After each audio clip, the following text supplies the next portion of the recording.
থেকে আমরা সুবীর দাস স্যারের অঙ্ক বইয়ের একদম প্রথম থেকে শেষ পর্যন্ত চ্যাপ্টার অনুযায়ী শেষ করতে থাকবো। আজকে আমরা প্রথম চ্যাপ্টার শুরু করব অনুপাত সমানুপাত। এবং অনুপাত সমানুপাত এক্স ছাড়া মানে এক্স ধরে করলে তো তুমি বইই পাবে যে কীভাবে এক্স ধরে করবে, এবং আদার্স যে সমস্ত ইউটিউব চ্যানেল তার থেকে সম্পূর্ণভাবে অন্য রূপে একদম নতুন বন্ধুরা। তো সেই ট্রিক্স আমি আজকে তোমাদেরকে শেখাবো, তোমরা স্কিপ না করে ভিডিওটি শেষ পর্যন্ত দেখতে থাকো। প্রথম 5টা অঙ্ক দেখে বিচার করবে না যে এ তো একই প্রসেস, খালি দেখতে থাকো শেষ পর্যন্ত যে কত রকমের ট্রিক্স আছে, কত রকমের ভ্যারাইটিস আছে অঙ্কগুলোর মধ্যে, কত রকমভাবে সলভ হয় ফার্স্ট ইন ইউটিউব। ওকে বন্ধুরা, চলো আজকের ভিডিওটা শুরু করা যাক। প্রথম অঙ্ক কি বলেছে, সঞ্জয় ও সুরেশের মোট ওজন 120 কেজি। সঞ্জয়ের ওজন সুরেশের ওজনের থেকে 30 কেজি বেশি। সুরেশ ও সঞ্জয়ের ওজনের অনুপাত কত? তাহলে বন্ধুরা এখানে তাদের অনুপাতটা দিয়ে দিয়েছে ওজনের, তাহলে আমি লিখে নিচ্ছি প্রথমে খাতায় সুরেশ আর সঞ্জয়।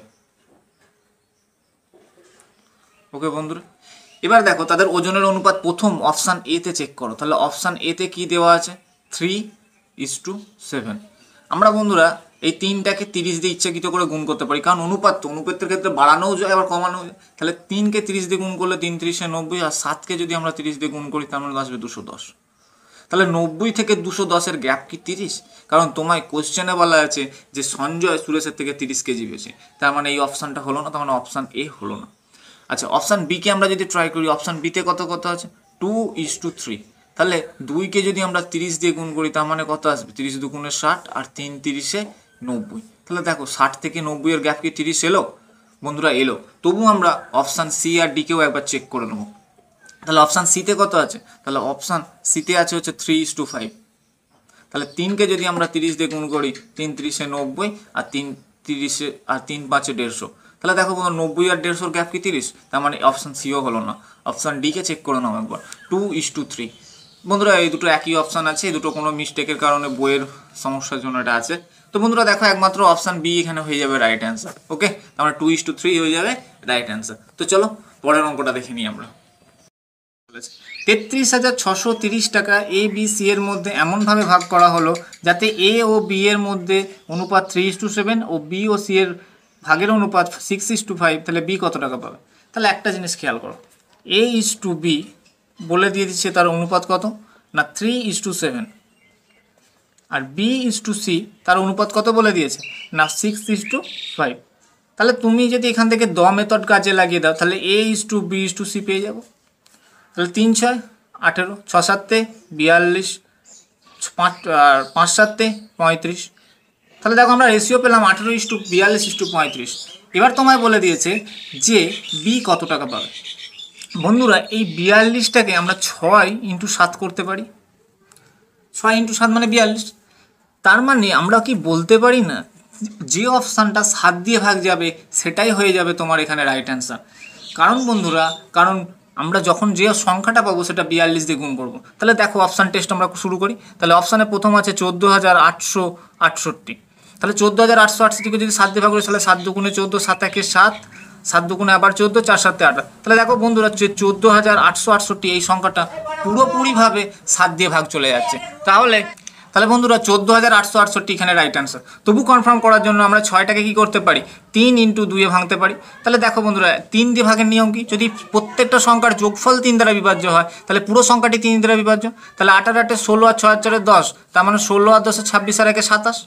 তাহলে এই 27 সংখ্যাটাকে 3 দিয়ে ভাগ যায়। তাহলেও আমরা বলতে পারবো যে 14,868 সংখ্যাটা কিন্তু পুরোপুরিভাবে 42 দ্বারা বিভাজ্য, অর্থাৎ 14,868 এখানে হয়ে যাবে রাইট অ্যান্সার। চলো পরের অঙ্কটা দেখে নিই। কি বলেছে প্রথম আর দ্বিতীয় সংখ্যার অনুপাত 4:5, দ্বিতীয় ও তৃতীয় সংখ্যার অনুপাত 5:6, প্রথম ও তৃতীয় সংখ্যার গুণফল 2400 হলে সংখ্যা তিনটি কি কি? ভালো করে খেয়াল করবে বন্ধুর অঙ্কটা। তাহলে প্রথম আমি ফার্স্ট সেকেন্ড লিখি, 1:2, আর 2:3। তাহলে 1:2 অনুপাত কত দিয়েছে না 4:5, আর 2:3 এর রেশিও কত দিয়েছে 5:6। তাহলে আমি যদি এখানে 1:2 বার করতে চাই তাহলে কি করব? দ মেথড কাজে লাগাবো। তাহলে 4 × 5 = 20, 5 × 5 = 25, আর 5 × 6 = 30। তাহলে এবার বন্ধুরা খেয়াল করো, তাহলে আমার এই ফার্স্ট সেকেন্ড থার্ড তিনটে রেশিও কত কত পেলাম, 20, 25 আর 30। আমাকে বলেছে যে সংখ্যা তিনটি কী কী। বন্ধুরা অনুপাতের ক্ষেত্রে আমরা বাড়াতেও পারি কমাতেও পারি। তাহলে আমরা অপশানে দেখতে পাচ্ছি একটা অপশান 40 আছে, তাহলে 20 যদি আমরা 2 দিয়ে গুণ করি তার মানে 20 দুগুণে 40, 25কে যদি 2 দিয়ে গুণ করি তার মানে আসবে 50, 30কে যদি 2 দিয়ে গুণ করি তাহলে আসবে 60। তাহলে 40, 50, 60, তার মানে option B is the right answer. Okay বন্ধুরা, ভালো করে খেয়াল করো। তাহলে অনুপাতের ক্ষেত্রে আমরা বাড়াতেও পারি আবার কমাতেও পারি। চলো পরের অঙ্কটা দেখে নিই। কি বলেছে বন্ধুরা, বলেছে 2430 টাকা XY Z এর মধ্যে এমনভাবে ভাগ করা হলো যাতে তাদের প্রাপ্ত অংশ থেকে যথাক্রমে 5 টাকা, 10 টাকা, 15 টাকা কমালে অবশিষ্ট টাকার অনুপাত 3:4:5। তাহলে এক্স কত টাকা পাবে। তাহলে বন্ধুরা একটা খেয়াল করো, এখানে তোমায় বলে দিয়েছে যে XY Z এর মোট টাকাটা কত। XY Z এর মোট টাকা হলো কত, মোট হলো 2430 টাকা। এবার একটা জিনিস বলেছে যে এদের মধ্যে থেকে প্রত্যেকের থেকে 5 টাকা, 15 টাকা এবং 10 টাকা কমানো হয়েছে। তাহলে 5 টাকা, 10 টাকা আর 15 টাকা কমালে তার মানে মোট কত হলো, 15, 5, 20, 10, 30। তাহলে 2430 থেকে যদি তুমি 30 টাকা বাদ দিয়ে দাও তাহলে পড়ে থাকে কত, 2400 টাকা। এবার একটা জিনিস খেয়াল করো, বলেছে তারপরে রেশিও কত কত হয়েছে XY Z এর, 3:4:5। তাহলে 4 আর 3 7 আর 5 যোগ করলে কত পাবো আমরা, 12। 4 আর 3 7 আর 5 যোগ করলে আমরা পাবো কত, 12। তাহলে এই 12 সমানই কত, 2400। কারণ বলেছে বাদ দেওয়ার পরেই তো রেশিওটা হয়েছে 3:4:5। তাহলে 12-র কত গুণ 2400 আমরা বলবো, 200 গুণ। তাহলে 12-র 200 গুণ 2400। তোমায় এখানে বলেছে যে এক্স কত টাকা পাবে। তাহলে এক্স তো এটা, তাহলে এক্স কত টাকা পাবে, 3 × 200 মানে 600 টাকা সে পাবে। কিন্তু ভালো করে বুঝবে, কিন্তু তার থেকে তো 5 টাকা কমিয়ে নেওয়া হয়েছিল, তাহলে সেই 5 টাকাটা আবার যোগ করে দাও, তাহলে মোট 605 টাকা সে পাবে। ঠিক আছে বন্ধুরা, ভালো করে প্রত্যেকটা অঙ্ক দেখো। চলো পরের অঙ্কটা আমরা দেখে নিই। কি বলেছে, পি এবং কিউ এর মধ্যে কিছু অর্থ 3:1:2:5:1:2 অনুপাতে ভাগ করা হলো। যদি পি কিউ এর থেকে 180 টাকা কম পায় তবে কিউ কত টাকা পেল। তাহলে কি বলে দিয়েছে, পি আর কিউ, তাহলে পি ইজ টু কিউ এদের অনুপাত কত কত বলে দিয়েছে যে 3:1:2 ইজ টু কত বলেছে না 5:1:2। তাহলে 3:1:2টাকে যদি আমরা পূর্ণ ভাগি কত পাবো, 3 দুগুণে 6 আর 1 7/2 ইজ টু 5 দুগুণে 10 আর 1 11 11/2। এবার একটা জিনিস খেয়াল করো, বলেছে পি কিউ এর থেকে কত টাকা কম পায়, 180 টাকা। তাহলে 11/2 থেকে আমরা যদি 7/2 বিয়োগ করি এটাই হবে, তাহলে কত পাবো আমরা, 4/2 মানে কাটাকাটি করলে 2। এই 2 সমানই তো বলে দিয়েছে 180 টাকা, কারণ কোশ্চেনে বলেই দিয়েছে তোমার 180 টাকা, কারণ কোশ্চেনে বলে দিয়েছে যে পি কিউ এর থেকে 180 টাকা কম পায়। তাহলে 2 এর কত গুণ 180, 2 এর 90 গুণ 180, তাহলে 9 দুগুণে 18 180। তাহলে তোমায় বলে দিয়েছে এখানে কোশ্চেনে যে কিউ কত টাকা পাবে। তাহলে কিউ কত টাকা পাবে এখানে কীভাবে বার করবো, তাহলে কিউ পাবে 90 × 90 এর কত গুণ, 11/2 গুণ। তাহলে 2 দিয়ে এটা কাটো 45, তাহলে 45কে 11 দিয়ে গুণ করলে আমরা কত পাবো, 495। তার মানে এখানে 495 হয়ে যাবে রাইট অ্যান্সার। ওকে বন্ধুরা, চলো পরের অঙ্কটা দেখে নিই। বলেছে এ বি সি এর মধ্যে এমনভাবে ভাগ করা হলো যাতে এ বি এর দ্বিগুণ টাকা এবং বি সি এর 4 গুণ টাকা পায়, তাদের অংশের অনুপাত কত। তাহলে A is to B is to C, আমি এটা লিখে নিলাম। বলেছে সি বি সি এর 4 গুণ, তাহলে বি সি এর 4 গুণ মানে সি যদি 1 টাকা পায় তাহলে বি ক টাকা পাবে, 4 টাকা, যেহেতু 4 গুণ বলেছে। আবার বলেছে এ বি এর দ্বিগুণ, তাহলে এ বি এর দ্বিগুণ, তাহলে 4 দুগুণে ক টাকা পাবে, 8 টাকা। তার মানে এখানে রেশিও কত কত পেলাম, 8:4:1, তার মানে 8:4:1, অর্থাৎ option C is the right answer হয়ে যাবে। চলো পরের অঙ্কটা দেখে নিই। অঙ্কটা বলেছে এক ব্যক্তি 8,600 টাকা 5 পুত্র 4 কন্যা এবং 2 ভ্রাতুষ্পুত্রের মধ্যে এমনভাবে ভাগ করে দিলেন যাতে প্রতি কন্যা প্রতি ভ্রাতুষ্পুত্রের 4 গুণ টাকা পায় এবং প্রতি পুত্র প্রতি ভ্রাতুষ্পুত্রের 5 গুণ টাকা পায়। প্রতি কন্যা কত টাকা করে পেল। তাহলে এখানে লিখে নাও পুত্র, কন্যা আর ভ্রাতুষ্পুত্র। তাহলে পুত্র, কন্যা আর ভ্রাতুষ্পুত্র, ঠিক আছে। বলেছে কটা পুত্র, 5টা পুত্র, কটা কন্যা, 4টি কন্যা, তাহলে 4, আর 2টো ভ্রাতুষ্পুত্র। এগুলো হলো কন্যার সংখ্যা। এবার বলেছে তাদের অর্থগুলো কীভাবে পাবে, দেখো তাহলে এবার অর্থের পরিমাণটা কীভাবে পাচ্ছে, তাহলে অর্থের পরিমাণ পাচ্ছে কীভাবে, বলেছে প্রতি পুত্র তার ভ্রাতুষ্পুত্রের কত গুণ পায়, 5 গুণ। তাহলে এই যে ভ্রাতুষ্পুত্র যদি 1 টাকা পায় তাহলে প্রতি পুত্র পাবে 5 টাকা, আর প্রতি কন্যা তার ভ্রাতুষ্পুত্রের 4 গুণ পায়, তার মানে 4 টাকা। তাহলে আমরা যদি গুণ করি 5 5 কত হয় 25, 4 4 16, 2 1 2, তাহলে বন্ধুরা এটা যোগ করে দাও, 25 16 আর 32 যোগ করলে কত হয়, 25 আর 10 35 আর 6 2 7 43, তার মানে এখানে কত পেলাম আমরা 43। এবার কি বলেছে, তাহলে মোট কত টাকা, 8600 টাকা। তাহলে 8000, তাহলে 43-এর কত গুণ না 200 গুণ। তাহলে 16-র যদি আমরা 200 গুণ করে দিই তার মানে কত টাকা পাবো, 3200 টাকা। এবার বন্ধুরা বলেছে যে প্রতি কন্যা তাহলে 4 জন কন্যা পায় 3200 টাকা, তাহলে 4 জন কন্যা পায় কত টাকা, 3200 টাকা। তাহলে একজন কন্যা কত করে পাবে, 4-এর কত গুণ না 8 গুণ, তার মানে 4 800 করে, তাহলে প্রত্যেকটা কন্যা 800 টাকা করে পাবে। ঠিক আছে, তাহলে অপশান সি হয়ে যাবে এখানে রাইট অ্যান্সার। ঠিক আছে বন্ধুরা, তাহলে 3200 টাকা টোটাল এলো, তার থেকে আমি 4 দিয়ে ভাগ করে দিলাম যেহেতু 4টে কন্যা, তাহলে এখানে প্রত্যেকে কত করে পাবে, 800 টাকা করে পাবে। ঠিক আছে, চলো পরের অঙ্ক দেখি কি বলেছে। কিছু অর্থ পি কিউ আর এর মধ্যে 6:19:7 অনুপাতে ভাগ করা হলো। কিউ আর এর থেকে 200 টাকা নেওয়ার পর তাদের অর্থের অনুপাত দাঁড়ায় 3:10:3, মোট অর্থ কত। বিশাল ইম্পর্টেন্ট কোশ্চেন বন্ধুরা। বলেছে পি কিউ আর, তাহলে পি কিউ আর আর 3 জন আছে। পি কিউ আর এর অনুপাত কত দিচ্ছে, 6:19:7, এগুলো সব অর্থের অনুপাত। তাহলে আমি যদি টোটাল যোগ করি তার মানে কত পাবো, 6 তোমার টোটাল পেলাম 7 আর 6 13, 13 আর 19 হচ্ছে 32। ঠিক আছে বন্ধুরা, এবার দেখো বলেছে 200 টাকা নেওয়ার পর তাদের কত পেয়েছে না 3:10:3। তাহলে আমি টোটাল অর্থটাকে সেই 32ই করতে চাইছি। তার মানে এখানে তোমার এসেছে কত, 3 আর 3 10 হচ্ছে 16। আমি তাহলে একে 32 করতে চাইলে 2 দিয়ে গুণ করবো, তাহলে 3 দুগুণে 6, 10 দুগুণে 20, আর এখানে 3 তিরিকে 3 দুগুণে 6, তাহলে আমি কত পেলাম 6 10 20, তোমার এখানে পেলো 32 যোগ করলে। এবার একটা জিনিস খেয়াল করো, তার মানে এই যে ভ্যালুটা এর আর কোনো কাজ নেই, এখানে এর আর কোনো কাজ নেই, এই ভ্যালুটার আর কোনো কাজ নেই বন্ধুরা। এখানে তোমার টোটাল অর্থ ছিল 32, এখানে অর্থ দেখো সেই 32ই আছে, খালি চেঞ্জ কী হয়েছে দেখো, কিউ যখন আর এর থেকে কত টাকা নিয়েছে 200 টাকা নিয়েছে, তার মানে এখানে 1 টাকা বেড়েছে না বেড়ে নেই।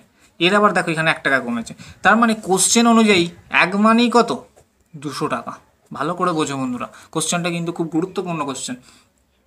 তাহলে 1 মানে 200 টাকা, তাহলে তোমার টোটাল অর্থ কত 32টা, তাহলে 32 × 200 করলে কত হবে 6400, তাহলে 6400 টাকা হয়ে যাবে এখানে রাইট অ্যান্সার। ঠিক আছে বন্ধুরা, চলো পরের অঙ্কটা দেখে নিই। বলেছে এ ও বি এর অর্থের অনুপাত 2:1, এ বিকে 2 টাকা দিয়ে দিলে তার অর্থের অনুপাত হয় 1:1, তাহলে তাদের প্রাথমিক অর্থের পরিমাণ কত। প্লেন বন্ধুরা এইসব অঙ্কের ক্ষেত্রে অ্যান্সার ধরো, প্রথম অপশান চেক করো, তাহলে এর অপশান কত আছে দেখো, তাহলে অপশান এতে আছে কত, অপশান এতে আছে 12 টাকা আর 6 টাকা, তাহলে 12 টাকা থেকে 2 টাকা দিয়ে দাও, তার মানে ক টাকা আসবে 10 টাকা, আর 2 টাকা এতে যোগ করে দাও, তার মানে ক টাকা 8 টাকা, তাহলে 10 আর 8-এর রেশিও কি 1:1, তার মানে অপশান এ হবে না, অপশান বিকে চেক করো, তাহলে অপশান বিতে কত আছে 16 টাকা আর 8 টাকা, তাহলে 16 টাকা থেকে 2 টাকা কমিয়ে দাও, তাহলে 14 টাকা, এখানে আসবে 10 টাকা, তাহলে অপশান বিও হচ্ছে না কারণ এটা 1:1 নয়। অপশান সি চেক করো, অপশান সিতে আছে 8 টাকা আর 4 টাকা, তাহলে 8 টাকা থেকে 2 টাকা কমিয়ে দাও, তার মানে কত আসবে 6 টাকা, 4 টাকা থেকে 2 টাকা যোগ করো 6 টাকা, রেশিও 1:1, তার মানে 1:1 রেশিও এসে গেল, তাহলে option C is the right answer. Okay বন্ধুরা, আর কিছু চেক করবো না, অপশান সি এখানে রাইট অ্যান্সার। চলো পরের অঙ্কটা দেখে নেবো। বন্ধুরা কি বলেছে, 3টি সংখ্যার অনুপাত 5:7:9, প্রথম ও তৃতীয় সংখ্যার যোগফল দ্বিতীয় সংখ্যা অপেক্ষা 49 বেশি, তাহলে সংখ্যা 3টির যোগফল কত। আমরা দেখো বন্ধুরা, বলেছে সংখ্যা 3টির অনুপাত কত দিয়ে দিয়েছে 5:7:9, তাহলে সংখ্যাগুলো আমি লিখে নিলাম 5:7:9, এই হলো 3টে সংখ্যার অনুপাত। তোমায় চেয়েছে উত্তরে কি 3টি সংখ্যার যোগফল, ভালো করে দেখো, তোমায় 3টি সংখ্যার যোগফল চেয়েছে, ভালো করে এই অঙ্কটা এই জায়গাটা খেয়াল করো, তোমায় চেয়েছে 3টি সংখ্যার যোগফল, অনুপাতের যোগ করো, 7 আর 5 12 আর 9 যোগ করলে কত হয় 21, অপশানে দেখো কোনটা 21 দিয়ে ভাগ যাচ্ছে, দেখো বন্ধুরা 147, এই সংখ্যাটাকে একমাত্র 21 দিয়ে ভাগ করা যাবে, কারণ তুমি যদি আরও ভাবো যে 21কে তাহলে আমি ভাঙতে পারি কি 3 × 7, তার মানে এই সংখ্যাটাকে তো 7 দিয়েও ভাগ করা যাবে, তাহলে 147 মানে 147কে তুমি 21 দিয়ে ভাগ করতে পারবে বন্ধুরা। প্লেন ভাগ করো 7 দুগুণে 14, 140, তার মানে 7 হবে। তাহলে দেখো 147কে ভাগ করতে পারছো, তাহলে 147 ইজ দ্য রাইট অ্যান্সার। চলো পরের অঙ্কটা দেখে নেবো। খালি এই ধরনের যত অঙ্ক আসবে সব ডিভিজিবিলিটি আর বিভাজ্যতার অঙ্ক দিয়ে করে নেবো আমরা। পরের অঙ্কটা দেখবো। কি বলেছে, 3 ব্যক্তির বয়সের সমষ্টি 171 বছর। 8 বছর আগে তাদের বয়সের অনুপাত ছিল 8:7:6। কনিষ্ঠ ব্যক্তির বর্তমান বয়স কত?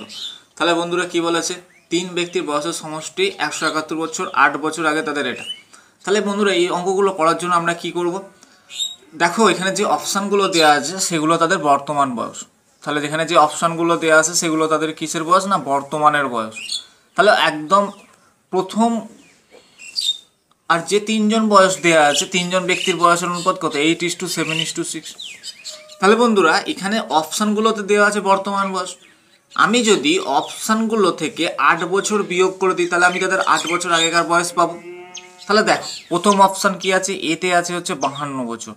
তাহলে 52 থেকে যদি আমি 8 বিয়োগ করে দিই তাহলে আসে কত, 44। তাহলে আমায় চেয়েছে তো কনিষ্ঠ ব্যক্তির বয়স, মানে কনিষ্ঠ ব্যক্তি মানে হচ্ছে সেটা 6 দ্বারা বিভাজ্য হবে। কিন্তু এই 44 সংখ্যাটা কি 6 দ্বারা বিভাজ্য? একে কি তুমি 6 দিয়ে ভাগ করলে ভাগ যাবে? পুরোপুরি হবে, কোনোভাবেই যাবে না। তার মানে 52 অপশান হবে না। 2 নম্বর অপশান ট্রাই করো। অপশান বি হচ্ছে কত বলে দিয়েছে, না 47। 47 থেকে তুমি 8 বিয়োগ করে দাও, তার মানে 47 থেকে তুমি যদি বিয়োগ করো তার মানে কত আসবে, 45। সরি বন্ধুরা, 45 না 39, 39 আসবে। তাহলে 39 সংখ্যাটাকে তুমি যদি 6 দিয়ে ভাগ করো তাহলে এই সংখ্যাটা কি 6 দ্বারা বিভাজ্য? কোনোভাবেই বিভাজ্য নয়। তার মানে 47 অপশানটাও হবে না। আচ্ছা অপশান সি দেখো, অপশান সিতে বলে দিয়েছে কত বছর, না 50 বছর। তুমি যদি 50 থেকে 8 বিয়োগ করো তাহলে দেখো আসে কত, 42। 42কে 6 দিয়ে ভাগ যাবে, 6 7 42, দেখো এই সংখ্যাটা ভাগ যাচ্ছে। আমি তবুও একবার অপশান ডিটা চেক করে নেবো। অপশান ডিতে কত আছে, না 45 বছর। তাহলে 45 থেকে বাদ দিয়ে দাও, তার মানে কত বছর আসবে, না 37 বছর। তাহলে 37কে কি 6 দিয়ে ভাগ যাবে? তার মানে 37কে 6 দিয়ে ভাগ যাবে না, তাহলে অপশান ডি হবে না। তার মানে অপশান সি এখানে রাইট অ্যান্সার হয়ে যাবে। তার মানে 50 বছর হয়ে যাবে তার বর্তমান বয়স, অর্থাৎ কনিষ্ঠ ব্যক্তির বর্তমান বয়স কত, 50। চলো পরের অঙ্কটা দেখে নিই। কি বলেছে, কিছু নির্দিষ্ট পরিমাণ অর্থ এ বি সি এর মধ্যে এমনভাবে ভাগ করা হলো যাতে এ এর 1 টাকার জন্য বি ও সি এর যথাক্রমে 25 পয়সা ও 20 পয়সা পায়। বি এর অর্থ 50 টাকা হলে মোট অর্থ কত? তাহলে আমরা খাতায় প্রথমে কি করব, এ বি সি এটা লিখে নিলাম। তাহলে এ এর 1 টাকা এটা সমান আমি বলতে পারি 100 পয়সা। তাহলে এ এর জায়গায় 100 পয়সা লিখবো, বি এর জায়গায় 20 পয়সা লিখবো, সি এর জায়গায় কত, ও সরি বন্ধুরা এটা 25 পয়সা বি এর জায়গায়, আর সি এর জায়গায় কত লিখবো, 20 পয়সা। এবার আমরা 25, 20 আর 100 কাটাকাটি করবো, তাহলে 5 20 কত পাবো, 100। 5 5 এ 25 আর 5 4 এ 20। এবার একটা দেখো বলে দিয়েছে যে তোমায় বলেছে বি এর অর্থ কত, 50 টাকা। বি এর অর্থের পরিমাণ কত, 20, 5 আর 4। তাহলে আমি 5 সমান যদি 50 হয় তাহলে টোটালটা যোগ করলে কত পাবো, 29। তাহলে 5 সমান যদি 50 হয় তাহলে 29 সমান কত পাবো, তাহলে 5-এর কত গুণ বন্ধুরা, 10 গুণ। তাহলে 29-এর 10 গুণ মানে কত হবে, 290। তাহলে অপশান হয়ে যাবে 290 টাকা, অর্থাৎ option D is the right answer. Okay চলো পরের অঙ্কটা দেখে নেবো। কি বলেছে, 20 লিটার মিশ্রণে দুধ ও জলের অনুপাত 5:3। যদি 4 লিটার মিশ্রণ তুলে নিয়ে সমপরিমাণ দুধ মেশানো হয় তবে দুধ ও জলের নতুন অনুপাত কত হবে? তাহলে প্রথমে ছিল কত লিটার, 20 লিটার। প্রথমে ছিল হচ্ছে 20 লিটার, তার থেকে 4 লিটার তুলে নাও, তাহলে পড়ে আছে কত, 16 লিটার। এটাকে 5:3 রেশিওতে ভাঙো, তাহলে 5:3 মানে 5 আর 3 8, 8-এর কত গুণ, 2 গুণ। তাহলে 5 দুগুণে কত আসবে, 10, আর 3 দুগুণে কত আসবে, 6। এটা তাহলে আমরা কিসের রেশিও পেলাম, দুধ আর জলের। তাহলে এটা পেলাম দুধ আর এটা পেলাম জলের রেশিও। এবার কি বলেছে, 4 লিটার মিশ্রণ তুলে নিয়ে সমপরিমাণ দুধ মেশানো হয়েছে, তাহলে এসেছে 10:6। এতে কি করেছে, আরও 4 লিটার দুধ মিশিয়ে দিয়েছে। তাহলে হয়েছে কত, অনুপাত হয়েছে 14:, এটা তো একই আছে, তার মানে 14:6। 2 দিয়ে কাটো, তার মানে কত কত আসবে, 2 দিয়ে কাটলে 7:3 হয়ে যাবে এখানে রাইট অ্যান্সার, অর্থাৎ option A is the right answer. কারণ তোমার জলের তো কোনো পরিবর্তন হয়নি, খালি দুধটা সে দুধ তুলে নিয়েছিল, মানে টোটাল মিশ্রণ থেকে তুলে নিয়ে আবার তাতে 4 লিটার দুধ দিয়ে দিয়েছে, তাহলে দুধের পরিমাণ তো অবশ্যই বাড়বে। তাহলে 7:3 ইজ দ্য রাইট অ্যান্সার। পরের অঙ্কটা দেখে নেবো। অঙ্কটা কি বলেছে, কিছু পরিমাণ টাকা 160 জন পুরুষ ও কিছু সংখ্যক মহিলার মধ্যে 16:21 অনুপাতে ভাগ করা হলো। প্রত্যেক পুরুষ 4 টাকা এবং প্রত্যেক মহিলা 3 টাকা পেল, তাহলে মহিলার সংখ্যা কত? তাহলে এখানে বলে দিয়েছে যে পুরুষ আর মহিলার মধ্যে ভাগ করা হয়েছে, তাহলে পুরুষ আমি যদি লিখে নিই যে পুরুষ আর মহিলা এদের মধ্যে কি অনুপাতে ভাগ করা হয়েছে, না ভাগ করা হয়েছে তোমার 16 আর 21 মানে 21 অনুপাতে ভাগ করা হয়েছে। এবার একটা বলেছে যে প্রত্যেক পুরুষ 4 টাকা পাবে, তাহলে ধরো পুরুষটা 16 টাকা পেয়েছে আর মহিলাটা 21 টাকা পেয়েছে, এবং প্রত্যেক পুরুষ যদি 4 টাকা করে পায়, তার মানে এখানে পুরুষের সংখ্যা কত আছে, 4 আছে, মানে 4 জন পুরুষ আছে। মোট 21 টাকা পেয়েছে, প্রত্যেক মহিলা ক টাকা করে পায়, 3 টাকা করে পায়। তার মানে আমি বলতে পারি যে এখানে 7 জন, এগুলো কিন্তু সব জনের রেশিও পেয়ে গেলাম যে 4:7, তাহলে 4:7 হলো 4 জন পুরুষ আর 7 জন হলো তোমার এখানে মহিলা। তাহলে আমাকে এবার খেয়াল করতে হবে যে যেহেতু মহিলার সংখ্যা চেয়েছে, অপশানের মধ্যে কোনটা 7 দিয়ে ভাগ যাবে। দেখো বন্ধুরা, অপশান আমি দেখতে পাচ্ছি যে 280, এই সংখ্যাটা পুরোপুরিভাবে 7 দ্বারা বিভাজ্য। তার মানে আমি বলে দিতে পারি যে 280 ইজ দ্য এখানে রাইট অ্যান্সার হয়ে যাবে। ওকে বন্ধুরা, তার মানে অপশান বি হয়ে গেল এখানে তোমার রাইট অ্যান্সার। ভালো করে বোঝো বন্ধুরা। চলো পরের অঙ্কটা আমরা দেখে নিই। বলেছে এ ও বি এর বর্তমান বয়সের অনুপাত 4:5, 18 বছর আগে ওই অনুপাত 11:16 হলে এ ও বি এর বর্তমান বয়স কত। ভালো করে শেষ লাইনটা পড়ো। তোমায় চেয়েছে এ ও বি এর বর্তমান বয়স, ঠিক আছে, তাহলে বর্তমানে চেয়েছে, তাহলে বর্তমানের রেশিও কত কত দেওয়া আছে, বর্তমানের রেশিও তোমার দেওয়া আছে A:B এর কত কত না হচ্ছে 4:5 হচ্ছে বর্তমানের রেশিও। তাহলে তোমায় চেয়েছে এ আর বি এর বর্তমানের সমষ্টি কত। ভালো করে এই জায়গাটা খেয়াল করো যে এ ও বি এর বর্তমানের সমষ্টি, তাহলে আমি যদি তাদের রেশিও 4:5 পাই বর্তমানে, তাহলে এদের দুজনের যোগফল কত পাবো, 9। প্লেন অপশানের দিকে দেখো যে অপশানে কত কত আছে, অপশানে আছে 90, 110, 105 আর 80। এদের মধ্যে 90টা দেখো 9 দিয়ে পুরোপুরি ভাগ যাবে, তাহলে এখানে 90 হয়ে যাবে রাইট অ্যান্সার। ওকে বন্ধুরা, তাহলে 90টা যেহেতু এখানে পুরাতন অপশানে, এখানে রাইট অ্যান্সার হয়ে যাবে। চলো বন্ধুরা পরের অঙ্কটা আমরা দেখে নিই। দেখো কি বলেছে, তিনটি সংখ্যার অনুপাত 5:7:12, প্রথম ও তৃতীয় সংখ্যার যোগফল ও দ্বিতীয় সংখ্যা অপেক্ষা 50 অধিক হলে সংখ্যা তিনটির যোগফল কত। তাহলে এখানে একটা জিনিস খেয়াল করো বন্ধুরা, আবার সেম প্রসেস, যে রেশিও কত কত দিয়েছে সংখ্যা তিনটে 5:7:12, তোমার চেয়েছে যে সংখ্যা তিনটির যোগফল কত, তাহলে সংখ্যা তিনটির সমষ্টি কত হবে, 7 আর 5 12, 12 12 24। তাহলে অপশানে দেখো অপশান কত কত আছে, তাহলে অপশান আছে তোমার এখানে 160, 150, 130, 120। তার মানে দেখো এখানে 120 সংখ্যাটা 5 24 120 হয়, তার মানে 120 এখানে হয়ে যাবে রাইট অ্যান্সার, তার মানে অপশান ডি হয়ে যাবে রাইট অ্যান্সার। ওকে বন্ধুরা, ঠিক আছে, চলো আমরা এই অঙ্কটা 17 অঙ্কটা আরেকবার একটু অন্য পদ্ধতি দেখিনি। কি বলছে যে প্রথম আর তৃতীয় সংখ্যার যোগফল বলে দিয়েছে দ্বিতীয় সংখ্যা অপেক্ষা 50 অধিক। তাহলে প্রথম সংখ্যা কত কত ছিল, 5:, প্রথম আর তৃতীয় সংখ্যা বলেছে, তার মানে 5 + 12, তার মানে কত হয়, প্রথম আর তৃতীয় সংখ্যা 5 আর 12 17। কি বলেছে যে দ্বিতীয় সংখ্যা অপেক্ষা অধিক, দ্বিতীয় সংখ্যা অপেক্ষা 50 অধিক, তাহলে দ্বিতীয় সংখ্যা কত ছিল 7, তার মানে বিয়োগ করলে কত আসবে 10, তাহলে এই 10 সমানই হচ্ছে এখানে কত 50, তাহলে 10-এর কত গুণ না 5 গুণ। এবার বলেছে সংখ্যা তিনটির যোগফল কত, তাহলে সংখ্যা তিনটির যোগফল কত পেয়েছিলাম আমরা এখানে 24, তাহলে 24-এর 5 গুণ করে দাও, তার মানে 120 হয়ে যাবে এখানে রাইট অ্যান্সার। ওকে বন্ধুরা, চলো পরের অঙ্কটা দেখে নিই। বলে দুটি ধনাত্মক সংখ্যার অনুপাত 5:4, তাদের বর্গের সমষ্টি সংখ্যা দ্বয়ের গুণফল অপেক্ষা 184 বেশি, সংখ্যা দুটির যোগফল। বন্ধুরা সংখ্যা দুটির অনুপাত কত কত দিয়ে দিয়েছে 5:4, তাহলে সংখ্যা দুটোর যোগফল কত আসবে 9। তোমার অপশানে দেখো কি কি দেওয়া আছে, অপশান এতে দেওয়া আছে হচ্ছে 15, অপশান বিতে দেওয়া হচ্ছে 18, অপশান সিতে দেওয়া হচ্ছে কত 17, আর অপশান ডিতে আছে হচ্ছে 16। তাহলে সংখ্যা দুটির যোগফল কত 9। তার মানে এখানে যে সংখ্যাগুলো অপশানের মধ্যে যেটা 9 দ্বারা বিভাজ্য সেটাই হয়ে যাবে এখানে রাইট অ্যান্সার। দেখো অপশান বিতে 18টা একমাত্র 9 দ্বারা বিভাজ্য, বাকি কোনো সংখ্যাগুলো 9 দ্বারা বিভাজ্য কোনোটি না, তাহলে option B is the right answer. তবু বন্ধুরা আমি অঙ্কটা একবার করে দেখাচ্ছি। বলছি কি যে ভালো করে বুঝবে, তাদের বর্গের সমষ্টি, তাহলে 5-এর বর্গ করলে কত আসবে, মানে 5-এর যদি আমরা বর্গ করি তাহলে এখানে আসবে হচ্ছে 25, আর 4-এর যদি আমরা বর্গ করি তাহলে আসবে 4-এর স্কোয়ার কত 16। তাহলে এই দুটো তাদের বর্গের সমষ্টি বলেছে, তাহলে যদি আমরা এবার যোগ করে দিই তার মানে কত আসে 25 আর 10-এ 35 আর 6 41, তার মানে এখানে 41 এসে গেল কি সংখ্যাগুলোর সমষ্টি। ভালো করে বোঝো।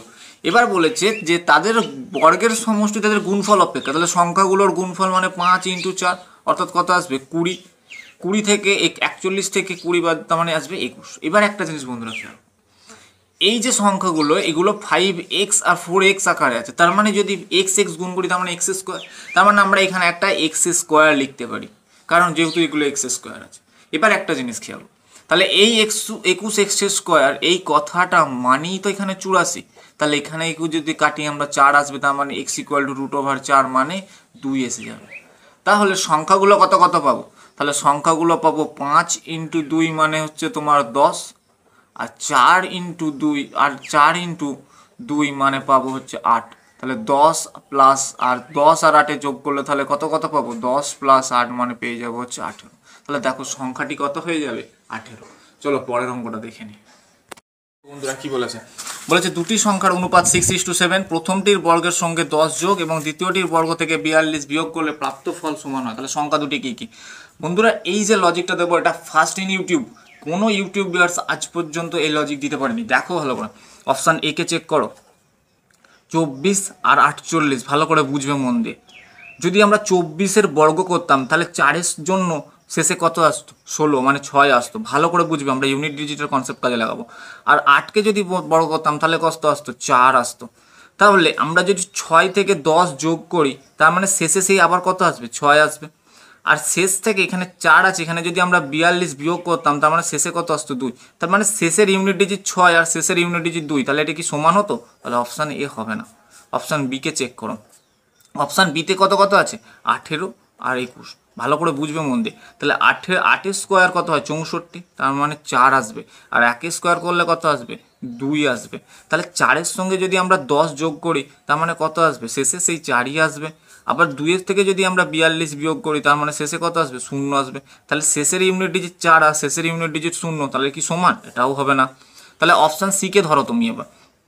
তাহলে অপশান সিতে কত আছে, 12, তাহলে অপশান সিতে আছে 12 আর 14। তাহলে 2-এর স্কোয়ার করলে শেষে আসবে কত, 4, আর 4-এর স্কোয়ার করলে শেষে আসবে কত, 6। তাহলে 4-এর সঙ্গে যদি 10 যোগ করো তার মানে শেষে আসবে 4, আর 6 থেকে যদি 42-এ 2 বিয়োগ করো তার মানে শেষে আসবে 4। দেখো বন্ধুরা এখানে শেষের ইউনিট ডিজিটগুলো কি হচ্ছে, সমান হচ্ছে। তার মানে আমরা বলে দিতে পারি যে 12 আর 14 যে সংখ্যাটা, this is the right answer. Okay, তাহলে এখানে অপশন সি হয়ে গেল রাইট অ্যান্সার। বন্ধুরা ফার্স্ট ইন ইউটিউব। চলো পরের অঙ্কটা দেখি। বলছে একটি বিদ্যালয়ে ছাত্রছাত্রীর অনুপাত কত, 4:6। যদি ছাত্র সংখ্যা 200 জন বাড়ে তখন অনুপাত দাঁড়ায় 5:6। ভালো করে অঙ্কটা দেখো বন্ধুরা। তাহলে ছাত্র আর ছাত্রী বলে দিয়েছে, তার মানে ছাত্র, আমি রেশিওটা একবার লিখে নিলাম, ছাত্র আর ছাত্রী রেশিও কত কত দিয়ে দিয়েছে, 4:6। বলেছে 200 জন যদি বাড়ে, মানে 200 জন ছাত্র যদি বাড়ে তাহলে রেশিও দাঁড়ায় 5:6। 200 জন ছাত্র যদি বাড়ে তাহলে ছাত্র আর এটা ছাত্রী, তাহলে 200 জন ছাত্র যদি বাড়ে, দেখো বন্ধুরা তাহলে ছাত্রীর সংখ্যা ফিক্সড, তাহলে কোনো অসুবিধা নেই। তার মানে এখানে 1 যে বেড়েছে এটা ছাত্রই বেড়েছে, তার মানে এই যে 1, এই 1 সমানই আমি বলতে পারি যে 200 বেড়েছে। তাহলে তোমায় বলেছে যে বিদ্যালয়ের ছাত্রীর সংখ্যা কত, তাহলে বিদ্যালয়ের ছাত্রীর সংখ্যা কত, 6। তার মানে 6কে যদি 200 দিয়ে গুণ করি তার মানে কত আসবে, 1200। তার মানে এখানে হচ্ছে 1200 হচ্ছে রাইট অ্যান্সার। বন্ধুরা আজকের মতো এখানেই শেষ হলো। পরের দিনে 21 থেকে 40 নিয়ে আমি পার্ট 2তে দেখা হবে তোমাদের সঙ্গে। ততক্ষণের জন্য টাটা, গুড বাই।